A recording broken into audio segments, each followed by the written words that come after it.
അപ്പോൾ പുഷ്യരാഗം കല്ലെന്ന് പറയുന്നത് sapphire group of stones, mineral content corundum എന്ന് പറഞ്ഞ മിനറൽ ഗ്രൂപ്പിൽ പെടുന്ന കല്ലുകളാണ് ഇതിനകത്ത്.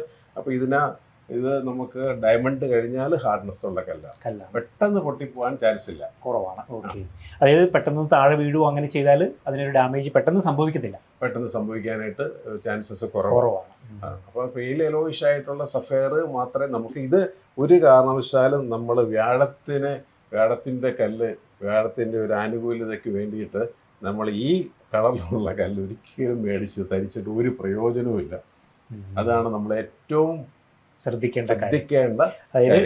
നമ്മളൊരു ബർത്ത് സ്റ്റോൺ ആയിട്ട് അല്ലെങ്കിൽ ഒരു ഭാഗ്യരത്നമായിട്ട് നമ്മൾ ഉപയോഗിക്കുമ്പോൾ നമ്മൾ എപ്പോഴും ചൂസ് ചെയ്യേണ്ടത് ഈ നാച്ചുറൽ ആയിട്ടുള്ള യെല്ലോ സഫയർ അല്ലെങ്കിൽ മഞ്ഞ പുഷ്യരാഗം തന്നെ നമ്മൾ ഉപയോഗിക്കണം. തീർച്ചയായും ഈ ട്രീറ്റഡ് സ്റ്റോണിലേക്ക് ഒരിക്കലും നമ്മൾ ആയിട്ടുള്ള. അപ്പോൾ നിങ്ങൾ എപ്പോഴും സർട്ടിഫിക്കറ്റ്, ഇപ്പം മിക്കവാറും എല്ലാവരും സർട്ടിഫിക്കറ്റ് കൊടുക്കുന്നുണ്ട്, കാരണം കസ്റ്റമർ ഡിമാൻഡ് ചെയ്യുന്നുണ്ട്. മനസ്സിലായില്ലേ? അപ്പോൾ നമ്മൾ അതിനകത്ത് വായിച്ച് നോക്കണം. ഏറ്റവും അവസാനം നാച്ചുറൽ യെല്ലോ സഫയർ അല്ലെ നാച്ചുറൽ ബ്ലൂ സഫയർ എന്ന് വരുന്നുണ്ടെങ്കിൽ നമുക്ക് ധൈര്യമായിട്ട് ഉപയോഗിക്കാൻ പറ്റും. അത് ഓതറൈസ്ഡ് ലാബുകൾ വേണം അത് സർട്ടിഫൈ ചെയ്ത് തരാനായിട്ട്.